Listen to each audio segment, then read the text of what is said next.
विश्रांतीनंतर परत एकदा पारावरच्या गप्पांसाठी आपण गाडेगाव वासियांसोबत चर्चा करूयात. तुमचा प्रमुख व्यवसाय कोणता आहे आणि तुम्ही शेती व्यवसाय करताना तुम्हाला कोणकोणत्या अडचणींचा सामना करावा लागतो? आम्ही शेती करतो, पण आम्हाला मुख्य म्हणजे त्रास होतो तो शिवारी रस्त्याचा. आम्हाला शिवारी रस्त्यामध्ये अतिक्रमण असल्यामुळे आम्हाला जाण्यासाठी खूप त्रास होतो. चिखल खूप असतो पावसाळ्यामध्ये आणि नाले ढोडे ओलांडून आम्हाला शेतामध्ये जावं लागते. त्याच्यामुळे शासनाकडून आम्हाला काहीच अशी सुविधा झालेली नाही आहे. शेती ओलतीची आहे की कोरडवाहू? उलटीची आहे आणि कोरडवाहू आहे. शेती करताना तुम्हाला कोणत्या अडचणींचा सामना करावा लागतो? शेती करताना मुख्य म्हणजे शेतामध्ये जाण्यासाठीच आम्हाला रस्ताच नाही आहे व्यवस्थित. त्याच्यामुळे तो खूप मोठा त्रास होता. गावातील रस्ते, पूल, सिंचन ही व्यवस्था कशी आहे? नाही, ही व्यवस्था आहे पण खूप कमी प्रमाणामध्ये आहे. जे शेतकऱ्यांना पाहिजे समजा त्या पद्धतीची ती व्यवस्था नाही आहे. गावकऱ्यांची या सर्व मूलभूत सुविधेसाठी काय मागणी असते? काय मागणी करावी? आमच्या गावासाठी फक्त महत्वाचे म्हणजे शिवारी रस्ता खूप शेतकऱ्यांना महत्वाचा आहे शेतामध्ये जाण्यासाठी. शिवारी रस्ता जर असला तर शेतकऱ्यांना कसं शेतीमध्ये त्यांचं खत आहे, बियाणे आहे, ट्रॅक्टर आहे, शेतीमध्ये जाण्यासाठी काम करण्यासाठी या सगळ्या सुविधा व्यवस्थित होऊन जाईल शेतकऱ्यांना. नक्कीच रस्ते जर चांगले राहिले तर शेतकऱ्यांना शेतीचा व्यवसाय करायला सोपं आणि सोयीस्कर पडेल, अशी यांच्या आपल्या चर्चेमध्ये हा मुद्दा समोर आलेला आहे. आपण आणखीनही काही नागरिक आहेत. तुमचा नेमका कोणता व्यवसाय आहे? तुमचा शेती व्यवसाय आहे की शेती? शेती करताना तुम्हाला कोणत्या अडचणीचा सामना करावा लागतो? सामना मला माझं शेत आहे एकदम अलमडोह रोहनखेडा या शिवारात जाण्यासाठी बिलकुल मार्ग नाही. पायदळ जाणं कष्ट नाही आणि पावसाळ्यात नुसतं नाल्याच्या काठून जावं लागते. नाल्याला पाणी राहते, बंडी बैल तर जातच नाही. त्याच्यामुळे सर्वात जास्त त्रास आहे शिवारी रस्त्याचा.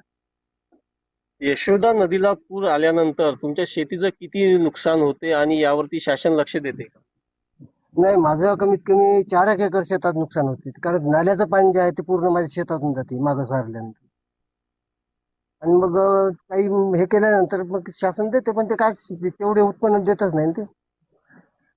शासनाचं याच्यातून देऊन काय देणार आहे?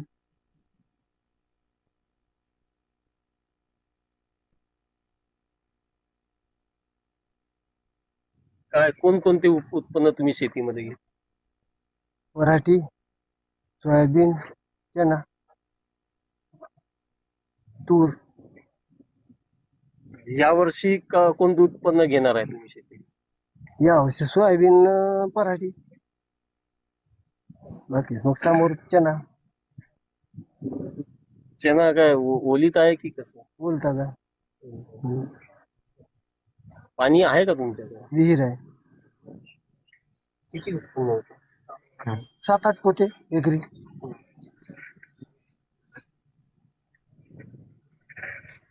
यशोदा नदीला पूर आल्यानंतर मोठ्या प्रमाणात जवळपास त्या भागातील 80% जवळपास नुकसान होते शेतीचं.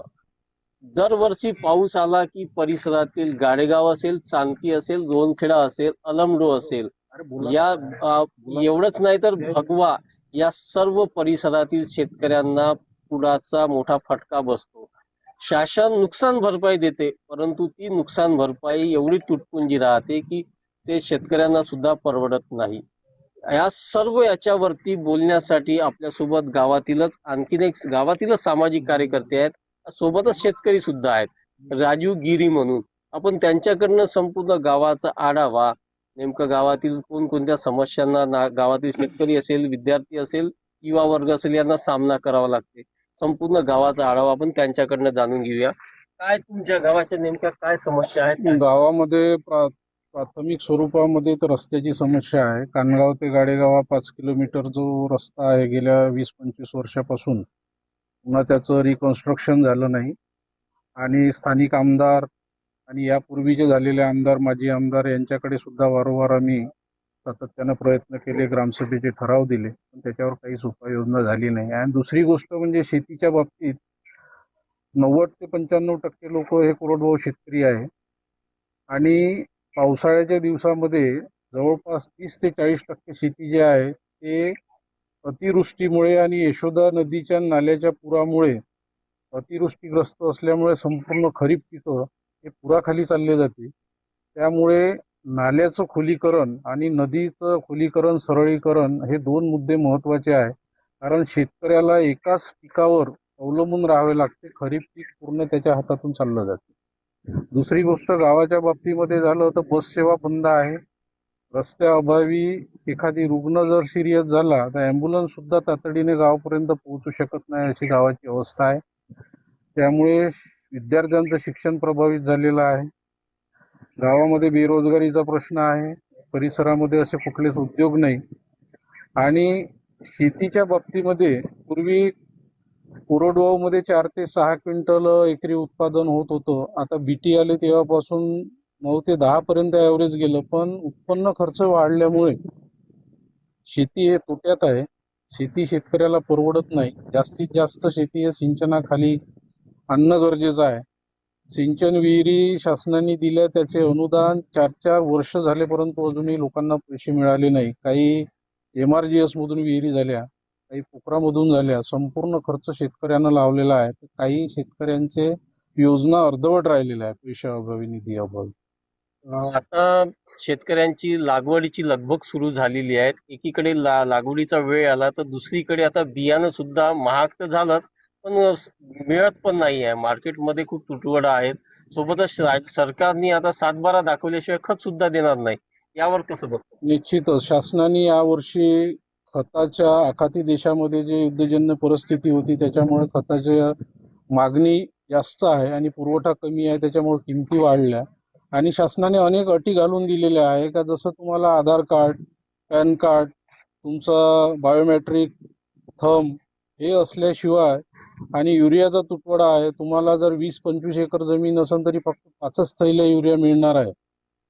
आणि जे आवश्यक असं खत आहे ते पांधन रस्त्याच्या समस्या असल्याच्या कारणामुळे शेतकरी आमच्या भागातला खत हे 10-15 दिवस आधी खरेदी करत होता दरवर्षी आणि शेतामध्ये नेऊन ठेवत होता. पण यावर्षी परिस्थिती अशी आहे, पाहिजे ते खत मिळत नाही आणि दुकानदाराकडूनही पुरेसा सपोर्ट होत नाही. शासनाकडून त्याची गंभीर दखल घेतल्या जात नाही. त्याच्यामुळे शेतीचा हंगाम तोंडावर येऊन सुद्धा अजूनही शेतकऱ्याची बियाणे खरेदी व्हायची आहे आणि खताचा तुटवडा असल्यामुळे जे पाहिजे ते खत मिळत नसल्यामुळे केवळ दुकानदार म्हणन ते खत आणि म्हणन त्या किमतीमध्ये, म्हणजे दरवर्षीच्या तुलनेत 30% वाढ हे खताच्या किमतीमध्ये झालेली आहे. त्याच्यामुळं शेतकरी पूर्णतः डबघाई झालेला आहे. शेती करणं कठीण झालेलं आहे. आता शेतीचा हंगाम आहे. ट्रॅक्टरनं आता शेती करावी लागते, परंतु आता डिझेल आणि पेट्रोलचा मोठ्या प्रमाणात तुटवडा आहे. तर याकडे कसं? डिझेलचा तुटवडाही आहे आणि डिझेलच्या किमती वाढल्या आहे. आणि पेट्रोल पंपाच्या बाबतीमध्ये जे JCB वाले आहे किंवा रोडचे कॉन्ट्रॅक्टर आहे यांना जादा भावाने आणि जादा कोठ्यामधून त्यांना अग्निशमन असेल, पोलीस विभागासाठी किंवा आरोग्य विभागासाठी जे पेट्रोल डिझेल राखीव ठेवले जाते त्याची अवैध मार्गाने विक्री सुरू आहे आणि शेतकऱ्याला वेळेवर डिझेल मिळत नसल्यामुळे शेतीचे कामं प्रभावित झाले. आता पावसाळा लागेल काही दिवसातच आणि रस्त्याची एकदमच दयनीय अवस्था आहे. आता शाळेचे विद्यार्थी आहेत किंवा कोणता एखादा पेशंट असेल तर त्यांना तुम्ही कसं शहराच्या मुख्यालयापर्यंत पोहोचवता? अत्यंत बिकट परिस्थिती आहे. बरेचदा प्राथमिक आरोग्य केंद्रामध्ये ॲम्ब्युलन्स व्यवस्था असताना सुद्धा रस्ता नसल्यामुळे ते ॲम्ब्युलन्स उपलब्ध होत नाही. गावातील 1-2 जे ॲटो आहे त्यांच्या माध्यमातून आम्ही 5 किलोमीटरपर्यंत कानगावला त्या रुग्णांना नेतो आणि तिथून मिळेल त्या खाजगी वाहनाने किंवा ॲम्ब्युलन्सने आम्ही वर्धेला नेतो. एखादी जर सिरियस पेशंट असला तर त्याची वाचण्याची शक्यता राहत नाही. एवढी बिकट परिस्थिती आहे. गावातील रस्ते, पूल, सिंचन किंवा इतर ज्या मूलभूत सुविधा आहे, ह्या मूलभूत सुविधेसाठी तुम्ही म्हणजे शासनाकडे काय पाठपुरावा? मूलभूत सुविधेसाठी आम्ही ग्रामपंचायत स्तरावर वेळोवेळी प्रस्ताव सादर केलेले आहे. आता या भागामध्ये आर्वी तहसीलमधल्या धनोडी ते मनसावळी हे 120 किलोमीटरच्या परिसरामध्ये निम्न वर्धा प्रकल्पामार्फत एक कालवा झालेला आहे. तर त्याची परिस्थिती एवढी बिकट आहे का निकृष्ट दर्जाचे कामं केल्यामुळे पावसाळ्याच्या दिवसामध्ये त्या संपूर्ण शेताचं पाणी त्या पाटसऱ्यानं उतरतं आणि ते पाणी योग्य नियोजन न होता अनावश्यक ठिकाणी शेतकऱ्यांच्या पिकामध्ये जातं. त्याच्यामुळे शेतीचं मोठ्या प्रमाणामध्ये नुकसान होत आहे आणि बरेचशा लोकांना हिवाळ्यामध्ये रब्बी पिकासाठी ते पाणी सुद्धा उपलब्ध होत नाही. त्याच्यामुळे खरीप आणि रब्बी या दोन्ही पिकाच्या उत्पादनामध्ये शेतकऱ्यांना खूप मोठ्या प्रमाणामध्ये घट निर्माण होत आहे.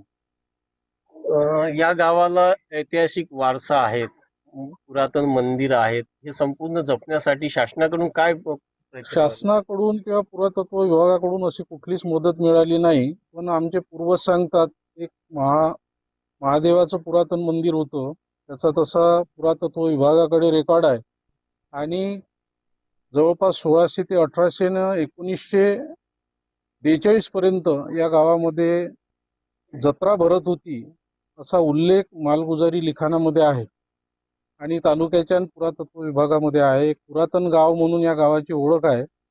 हनुमानजीचं देवस्थान, महादेवाचं मंदिर, अवधूत महाराजाचं मंदिर, त्या ठिकाणी भाविक भक्त खूप दुरून येतात दर्शनासाठी आणि त्या पारंपरिक पद्धतीने पूर्वी जत्रा वगैरे भरत होत्या त्या आता लोप पावलेल्या आहे. आता ते लोकांमध्ये एकजुटता राहिली नाही किंवा काही शेतकऱ्यांनी देवस्थानच्या जागा ह्या स्वतःच्या ताब्यात घेतल्यामुळं त्या जत्रा वगैरे आता लोप पावलेल्या. नक्कीच इतिहासाचा वारसा जपणारे गाडेगाव गोसावी हे गाव आजही मूलभूत सुविधांच्या पासून कोसो दूर असल्याचं एकंदरीत पारावरच्या गप्पांमध्ये समोर आलेलं आहे. कॅमेरा पर्सन वसंता काळेसह प्रमोद पानबुडे, जय महाराष्ट्र वृत्तवाहिनी, गाडेगाव गोसावी, वर्धा.